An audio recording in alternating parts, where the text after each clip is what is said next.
So what is up guys, मेरा नाम है सौजन्य और फिर से वापस आ गया हूँ एक नई वीडियो के साथ। कल मैंने वीडियो डाला था जो दो तीन दिन पहले, उसमें मैंने बताया था रनिंग करियर की कैसे रनिंग में करियर बनाना है, कैसे स्टार्ट करना है, क्या आपको देखना पड़ेगा। मैंने कहा था उस वीडियो में मैं डिटेल में थोड़ा और बताऊँगा। तो अगर आपने वो वीडियो नहीं देखा है पहले आप उसको देखो, वरना ये वीडियो आपके ज़्यादा काम का नहीं होने वाला। वो वीडियो पहले देखो, उसमें मैंने सबसे मेन चीज़ें फंडामेंटल्स बताएं, यानी कि जो ज़रूरी है। इस वीडियो में भी बहुत ज़रूरी बातें मैं आपको बताने वाला हूँ, क्योंकि अगर आपने खाली वो वीडियो देखा है और इसको नहीं देखोगे तो भी कोई फ़ायदा नहीं है, खाली ये देख लिया वो नहीं देखा तब भी कोई फ़ायदा नहीं। क्योंकि इन दोनों वीडियो का जो सम अप निकलेगा वो मैं कोशिश करूँगा इस वीडियो के एंड में आप लोगों को पूरा बता दूँ कि कैसे आप रनिंग में अपना करियर बना सकते हो। अगर आप एक बिगिनर हो या फिर आप पहले से रनिंग करते आ रहे हो, दोनों ही। तो पहले वो वीडियो देख लेना, एंड अगर वो देख लिया आपने तो फिर हम इस वीडियो को स्टार्ट करते हैं। गाइस, मेरे चैनल पे अगर आप पहली बार आए हो तो चैनल को सब्सक्राइब कर लेना, क्योंकि मेरा चैनल जो है वो खाली ट्रेनिंग के रिलेटेड वीडियोज़ नहीं डालता, मैं वर्कआउट रिलेटेड वीडियोज़ नहीं डालता। आपको वो चीज़ें भी बताता हूँ जो शायद आपका कोच या आपके पेरेंट्स या कोई भी जो आपको ना बताए, क्योंकि ये चीज़ें ज़्यादा ज़रूरी होती हैं। ट्रेनिंग देने वाले बहुत मिल जाएंगे, कोचिंग देने वाले आपको बहुत मिल जाएंगे, बट ये कहाँ से आवाज़ आ रही है? अच्छा, मैं एक्चुअली पार्क में हूँ, पीछे वो कोई झाड़ू लगा रहा है, मैं सोचा कहाँ से आवाज़ आ रही है। तो वैसे आपको ट्रेनिंग देने वाले बहुत मिल जाएंगे, वर्कआउट देने वाले बहुत मिल जाएंगे, पर ये सब जो चीज़ें होती है ना, इनके बिना आप ट्रेनिंग वर्कआउट कुछ भी कर लो कोई फ़ायदा नहीं होने वाला। तो इस वीडियो को पूरा एंड तक देखना, बहुत काम का होने वाला है आपकी। अगर आप रनिंग में करियर बनाना चाहते हो इंडिया में 2022 में, तो आप लोगों के वीडियो बहुत काम आएगा। तो विदाउट वेस्टिंग एनी टाइम इस वीडियो को हम स्टार्ट करते हैं गाइस। अब अच्छा, मैं काम करता हूँ तो दूर जाता हूँ, बड़ी तेज़ हो रही है वो आवाज़ के झाड़ू की। तो अब मैं आप लोगों को बताता हूँ गाइस, जो मैंने कल क्या बताया था। कल मैंने बोला था जो कि सबसे पहले आपको अपना देखना है, आपको चेक करना है कि आप कितने अच्छे हो रनिंग में, अच्छे हो भी या नहीं हो। सबसे पहले आपको वो चेक करना है, और उसके बाद आपको कोई कोच वगैरह ढूंढना है जिससे आप प्रॉपर ट्रेनिंग ले सको। एंड आपको प्रॉपर डाइट लेनी है, प्रॉपर सोना है, ये सब मैंने कल बता दिया था वो वीडियो में, ठीक है, डिटेल में बता दिया था।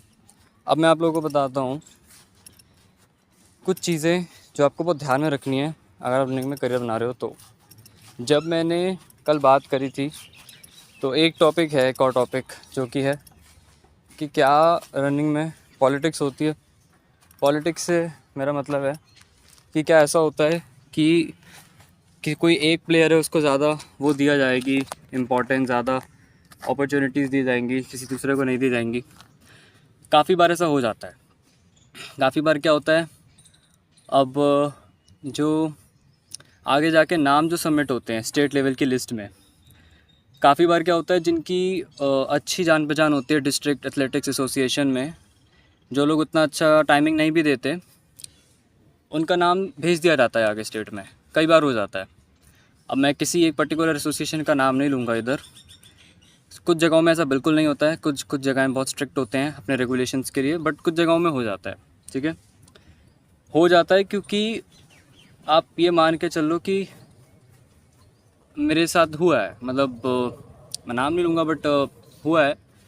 बोला था कि आपका नाम भेज दिया जाएगा, आप टेंशन मत लो। मेरे से कुछ पैसे वैसे नहीं मांगे थे, मेरी जान पहचान अच्छी थी, या है आप बोल सकते हो। तो मेरे को बोला था आपका नाम हो जाएगा, बट मैं गया नहीं। मैं इसलिए नहीं गया क्योंकि मैं जानता था मैं उतना प्रिपेयर्ड अभी हूँ नहीं, क्योंकि मेरी इंजरी हो गई थी बेसिकली, मेरे हैमस्ट्रिंग पुल हो गया था। तो मैं जानता था मैं पैसा खर्च करके जाऊँगा भी, क्योंकि वो भी आगे आगे आगे नेक्स्ट टॉपिक वही है, कितना खर्चा लगता है रनिंग में।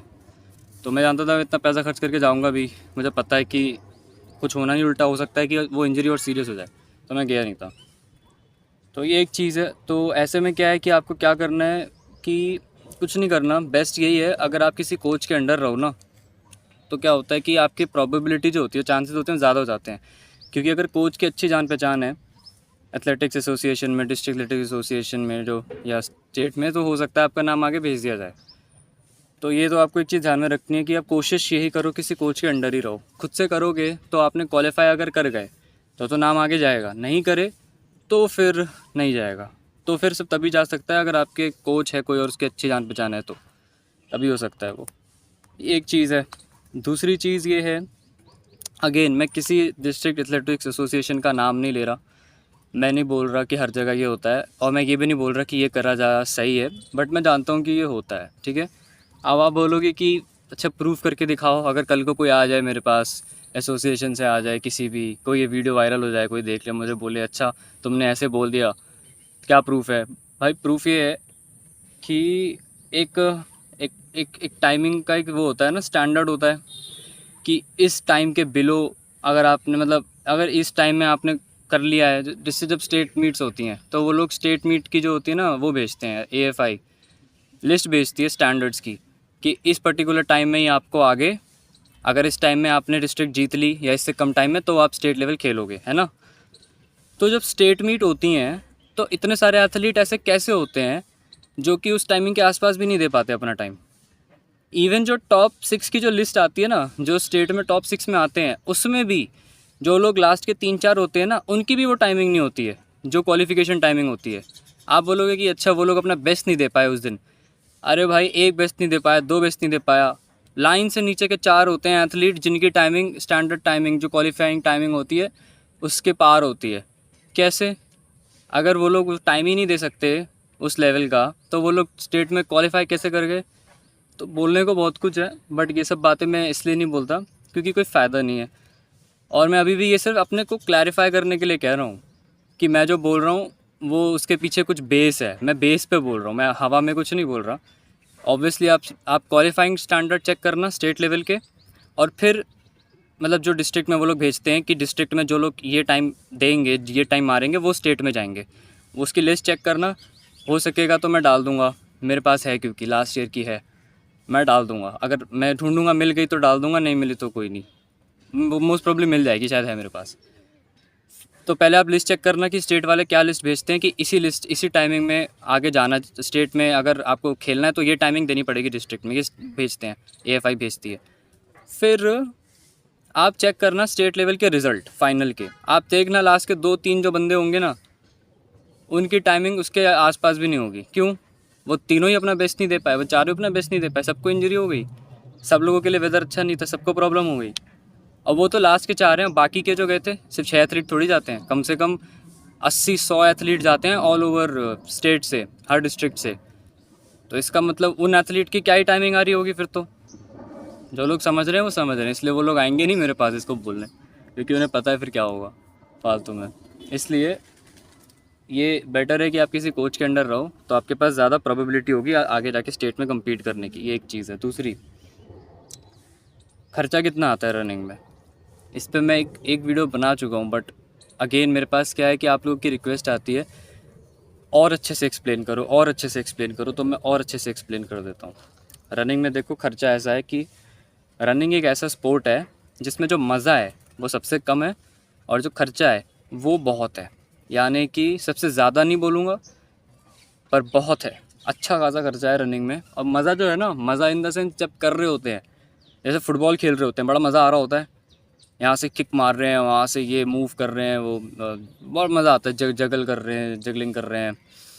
जब बास्केटबॉल खेल रहे हैं बड़ा मज़ा आ रहा होता है ना। क्रिकेट खेल रहे हैं क्या मज़ा आ रहा होता है। मगर रनिंग में क्या है, बस भागना है, कोई कैच नहीं करना, कोई बॉल नहीं करना, कोई बैट नहीं मारना, कोई किक नहीं मारनी, कोई बास्केट नहीं करना, कोई गोल नहीं मारना, सिर्फ भागना है, भागते जाना है। और जो एक्सरसाइज हैं वो भी ऐसी, रनिंग की जो एक्सरसाइज भी होती हैं, रनिंग के जो स्पीड स्टैमिना वर्कआउट होते हैं, प्लायोमेट्रिक्स वर्कआउट होते हैं, वो भी रुला देने वाले होते हैं, ये रोना आ जाता है करते करते। तो रनिंग में क्या है कि इंटरेस्ट पैदा करना बहुत हार्ड है। इवन आपके जेनेटिक्स एलीट लेवल के भी हैं ना, तो भी आप यूसेन बोल्ट के ट्रेनिंग सेशन देखना, आधे टाइम वो उल्टी कर रहे हैं, रो रहे हैं, मतलब रो रहे हैं इन द सेंस लाइक उनकी हालत ऐसी है कि बस भाई मेरे को घर ले चलो, जबकि वो वर्ल्ड के बेस्ट है। क्योंकि उनका अभी भी बेस्ट ही मानूंगा ना, क्योंकि उनका रिकॉर्ड थोड़ी टूट गया अभी, तो इज़ द बेस्ट। तो उनकी भी ट्रेनिंग के टाइम हालत ऐसी होती थी कि भाई मेरे को घर ले चलो, उनके ट्रेनिंग सेशंस देखना, पड़े हुए हैं ट्रैक पे, हाथ पकड़ के, पेट पकड़ के, उल्टी हो रही है। तो रनिंग में क्या है कि इंटरेस्ट पैदा करना सबसे हार्ड है और पैसा बहुत है। क्यों? अगर आपको अच्छे स्पाइक्स ख़रीदने हैं कंपटीशन लेवल के, तो वैसे तो देखो आपको निविया के मिल जाते हैं 1000-1200 के, हीथ के मिल जाते हैं, हीथ या हेल्थ है, आई डोंट रिमेंबर एग्जैक्टली, क्योंकि मैंने उसके ख़रीदे नहीं। उसके भी 3-2.5 हज़ार के मिल जाते हैं, 2500, 3000, 4000 में आ जाते हैं। मगर जो प्रॉपर जो रनिंग के वो हैं स्पाइक्स हैं, जो आपको चाहिए होंगे नेशनल में, स्टेट में, एक बढ़िया परफॉर्मेंस देने के लिए, लाइट वेट एकदम हल्के से, वो आएंगे आपके 8000, 10,000, 12,000, 15,000, 20,000। तो ख़राब हो गए एक बार तो नए लेने पड़ेंगे। तो कम से कम 2 पेयर तो आपको चाहिए ही होंगे, एक प्रैक्टिस के एक उसके।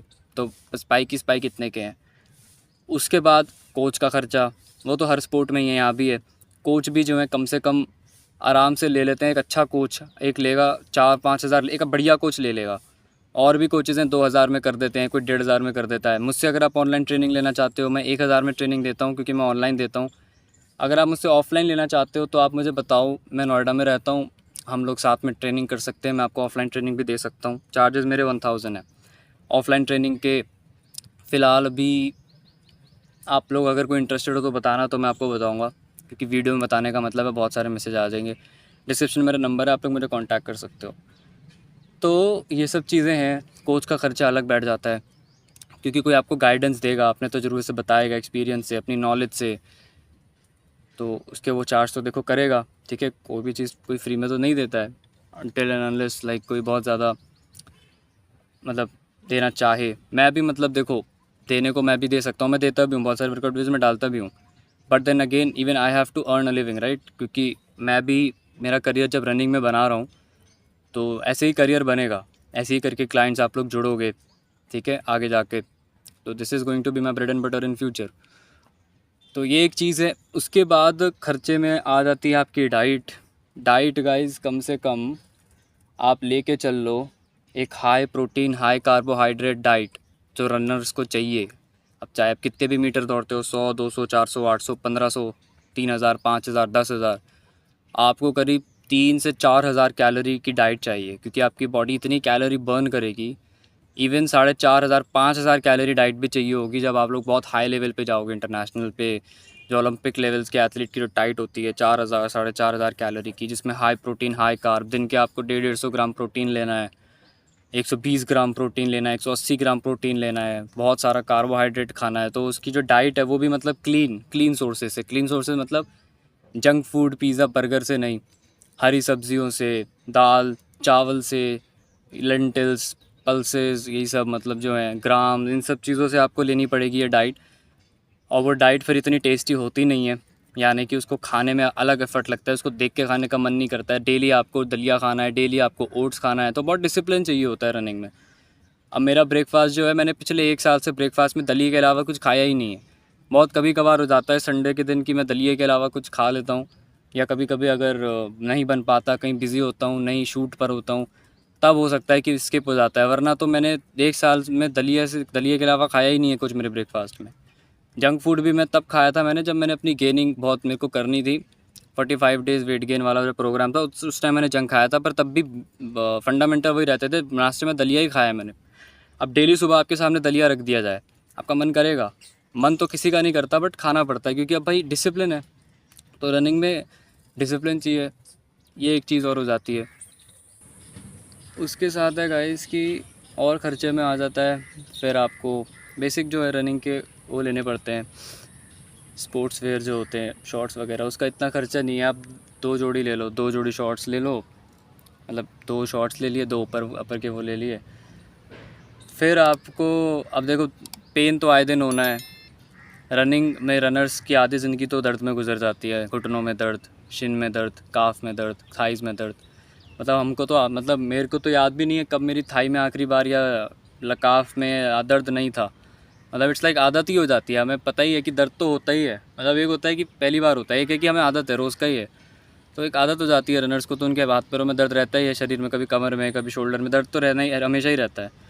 तो ऐसे में आपको कभी कभार बहुत एक्सट्रीम जब दर्द हो, तो आपको हो सकता है कि किसी थेरेपिस्ट वगैरह को, किसी फिजिशियन डॉक्टर को दिखाना पड़ जाए। उसका ख़र्चा आप अलग रखो, क्योंकि वैसे भी आप लोगों को चाहिए होता है, आप लोगों को किसी मेडिकल प्रोफेशनल के अंडर रहना पड़ता है टाइम टू टाइम। आपको अपना सब कुछ चेकअप कराना होता है, क्योंकि रनिंग में इंजरीज़ इतनी होती हैं, हमें पता भी नहीं चलेगा कब कहाँ टीयर हो गया, कब घुटने में क्या हो गया, पता ही नहीं है। एक दिन अचानक से दिक्कत होगी, हम जाएंगे और वो बोलेंगे कि आपको तो इंजरी काफ़ी टाइम पहले हो गई थी, अब सीरियस हो गई है, क्योंकि हम डॉक्टर को दिखाते नहीं हैं।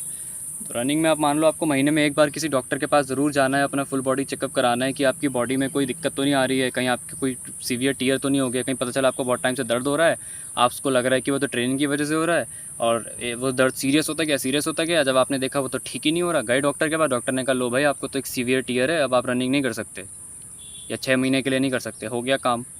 तो ऐसा कुछ ना हो, इसलिए आपको हर महीने किसी एक बार डॉक्टर के पास जाना है, अपना फुल बॉडी चेकअप कराना है।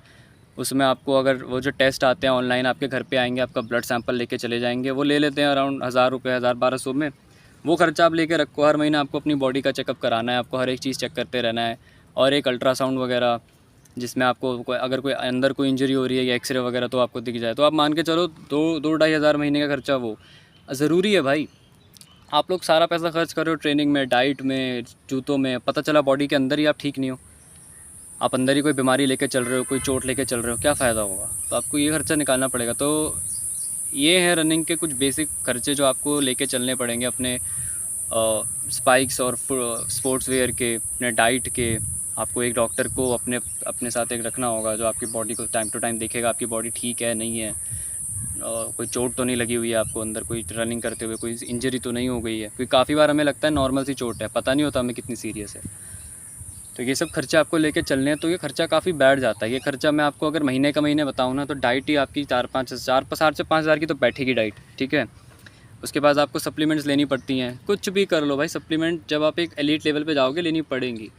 उसका रीज़न ये है कि आप सारे न्यूट्रिएंट्स आपको हर खाने में नहीं मिलते। जो लोग पढ़े लिखे हैं ना, जो लोगों ने ज़रा भी पढ़ाई करी है, उनको लिए ज़्यादा हार्ड नहीं होगा ये बात समझना कि जो न्यूट्रिएंट्स होते हैं ना, 5 तरह के जो मेन वो होते हैं। सबसे पहले protein, carbohydrate, vitamins, minerals and fats. Her food में ये पाँचों नहीं होते, ठीक है। विटामिन्स होते हैं vitamin A, B, C, vitamin B1, B12, उसके बाद B3। सॉरी गाइस, मेरे फ़ोन का टेम्परेचर बहुत ज़्यादा गर्म हो गया था। तो जब टेम्परेचर गर्म होता है मेरा कैमरा ऑटोमेटिकली बंद हो जाता है। तो बस समअप कर देता हूँ जल्दी से, इससे पहले दोबारा बंद हो। तो बेसिकली क्या है कि मैंने बता दिया कि एक हाई न्यूट्रिशियस डाइट में आपको मल्टीविटामिन्स लेने पड़ेंगे, आपको प्रोटीन पाउडर लेना पड़ जाएगा, क्योंकि जो कमी है ना वो पूरी नहीं हो पाती। उसकी भी एक डिटेल चीज़ है, बट वो रनिंग में से है रिलेटेड। वो ये है कि आजकल के जो फूड है उसमें इतना ज़्यादा केमिकल यूज़ होता है उसको उगाने के लिए, कि उसकी जो प्रोटीन की जो मात्रा है, कार्बोहाइड्रेट्स की, न्यूट्रिएंट्स की जो मात्रा है वो ख़त्म हो जाती है उन फूड में से। यानी कि कहने को वो एक रोटी है, मगर उस एक रोटी में जहाँ 3 ग्राम 4 ग्राम प्रोटीन होना चाहिए फॉर एग्ज़ाम्पल, वहाँ 1 ग्राम प्रोटीन है। क्योंकि उस वीट को उगाने के लिए, वो जो है उसको उगाने के लिए जो केमिकल्स यूज़ हुए हैं, उन केमिकल्स ने उनकी सारी जो न्यूट्रिशियस वैल्यू ख़त्म कर दी है। इसलिए फूड से इनफ नहीं हो पाता। न्यूट्रिएंट्स की जो कमी है वो आपको पूरी करनी पड़ेगी मल्टीविटामिन्स लेकर, प्रोटीन पाउडर लेकर, क्योंकि फूड में आजकल क्वालिटी जो है वो ख़राब है। तो ये सब चीज़ें गाइस मैं और कोशिश करूँगा किसी नेक्स्ट वीडियो में और डिटेल में कवर करूँगा जितना मेरे से हो सके। आज के लिए इतना ही, वीडियो बहुत लंबा हो गया। एक बार फिर मिलेंगे किसी नेक्स्ट वीडियो में, तब तक मेरे को इंस्टाग्राम में फॉलो करना मत भूलना गाइस। चैनल को सब्सक्राइब कर लेना, ठीक है। आप लोगों के लिए चैनल बनाया है मैंने, आप लोगों को जितना मुझसे हो सकेगा मैं हेल्प करूँगा। और मुझसे ट्रेनिंग लेना चाहते हो तो डिस्क्रिप्शन में नंबर है, कांटेक्ट कर सकते हो। एक बार फिर मिलेंगे किसी नेक्स्ट वीडियो में किसी नए टॉपिक के साथ में, तब तक के लिए नमस्ते।